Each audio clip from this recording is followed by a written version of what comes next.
Lordy. Sige na.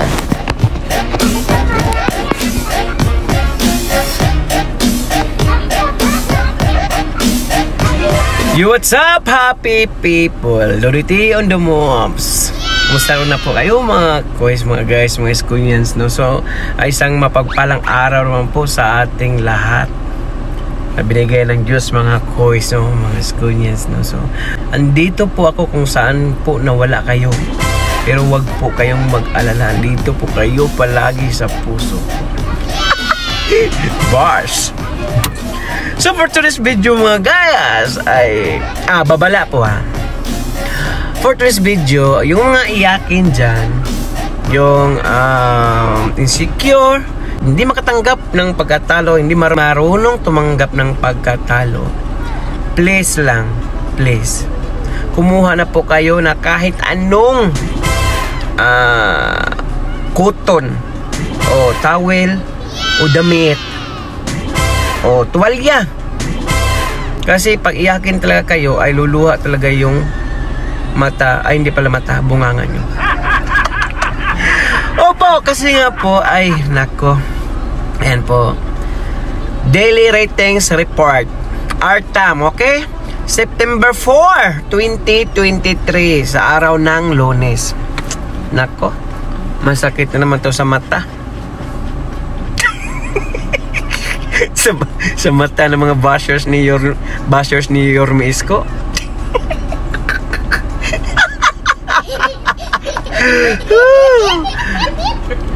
Ayon po dito sa ratings ay nangunguna po ang GMA 8 Bulaga by 3.85%. Sa Luzon, 4.17%. In Visayas, 4.09%. In Mindanao, 2.13%. Nako po. Medyo malaki-laki po yung kalamangan dito, no? Dahil ang EET sa Channel 5 ay nakakuha lang po sila ng 2.0%. Sa RTAM, 2.32%. Sa Luzon, 2.88%. Sa Visayas, 0.50%. So ayun po mga guys, no? Sana lang po walang iiyak ng mga supporters o defenders, sabi nila, ng TVJ, okay? So sa kabilang dako naman tayo mga guys, no, ay talagang to see na yung isang kakompetent na sa ng noontime show, kakompetensya po ng 8 Bulaga, ng AET, ang 8 Showtime, no, dahil suspendido po sila ngayon mga kuya. So basahin po natin ang inilabas ng MTRCB mga kuya. Ayon po dito, the Movie and Televisions Review and Classification Board or MTRCB. Ay, wag na. Hindi natin to in Englishin mga kuys kasi alam niyo na andyan si Raymond. Para maintindihan niya kasi ang bubo niya eh. Oo. Mahilig yan mga ng mga grammar natin. Kala mo naman kung sinong professor. So, tatagalugin lang natin dahil ay nako. Alam niyo, hindi ko ugali yung mga black ng mga bashers. Pasalamat pa nga ako kasi nanonood sila. So, tatagalogin lang po natin para maintindihan din niya. No? Okay.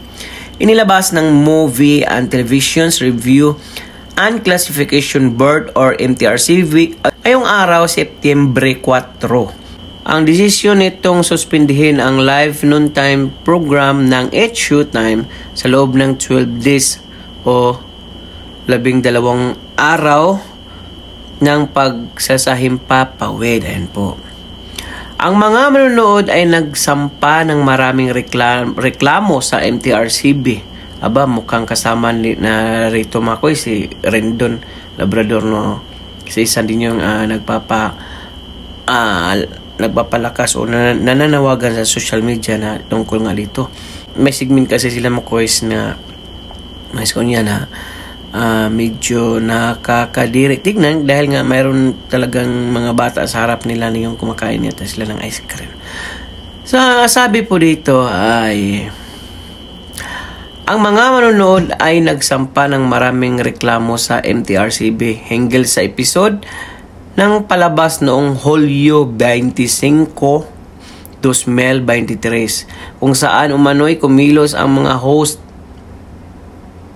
ng programa sa isang malaswang paraan sa isa sa mga segment nito. Ang isip bata, yun yung isang segment lang mga question na isip bata, yung mga contestant mga bata, no? Ang nasabing kaso ay isinangguni sa MTRCB Hearing and Adjudication Committee na duminig sa kaso at nag-anta sa mga respondent na sumite ng kanilang mga position paper kasunod ng isang prosesong pamamaraan. Ayun po. Alinsunod sa Presidential Decree PD number 1986 MTRCB Charter, ang mga respondent ay maaring maghain ng isang motion for reconsideration sa loob ng 15 na araw. Pagkatapos magtanggap ang desisyon, kung ang desisyon ng lupon ay masama sa MR ng respondent, maaari silang umapila sa tanggapan ng Pangulo sa loob ng 15 days mula sa pagtanggap ng desisyon ng MR. So, yun po, no? O, sige, Englishin din natin to kasi alam nyo naman, talaga maghanap yan sila ng paraan.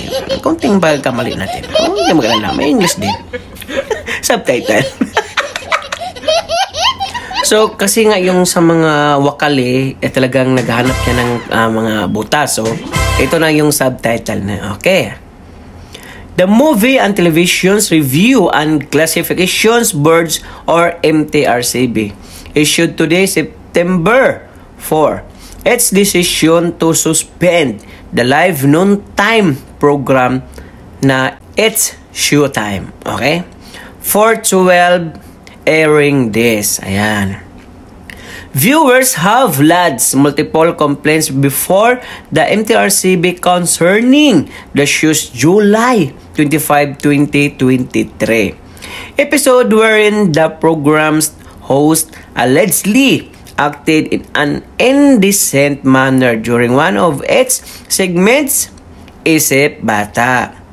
This said case was referred to the MTRCB's Hearing and Adjudication Committee, which heard that case and required that respondents to submit their position papers following a procedural process. Accordance with the Presidential Decree PD number 1986 MTRCB Charter, the respondents may file one motion for reconsideration or it's called MR. Ayan. Within 15 days after receipt of the decision, should the board's decision be adverse to the respondents' MR or motion for reconsideration, they may appeal to the office of the President within 15 days from the receipt of the decisions of the motions of reconsideration. Ayan na po. Meron pong subtitle para maintindihan ng mga bepe na mga tulunggis, talipandas na hindi nila matanggap-tanggap na talo na sila. Ganun po sila ka-beta. Kaya pagpasensyahan natin sila kahit na nag-comment sila ng masama, bahala na yan sila. At least nakatulong po sila sa panonood sa ating mga video, diba? So yun lang for today's video mga kos. Yun lang po ang matatopic natin dahil medyo na late po tayo sa pag-upload dahil nga po hindi po maiwasan tawag ng trabaho po. Yung malate po tayo sa upload dahil nga may priority po tayong trabaho dito sa ibang bansa as a driver. Okay? Kaya kung bago naman po kayo sa aking Facebook, Face, and YouTube channel, please follow, like, and share to my YouTube channel and Facebook page. Okay? So for now, I'm gone. Pilipinas, God first. God bless all peeps.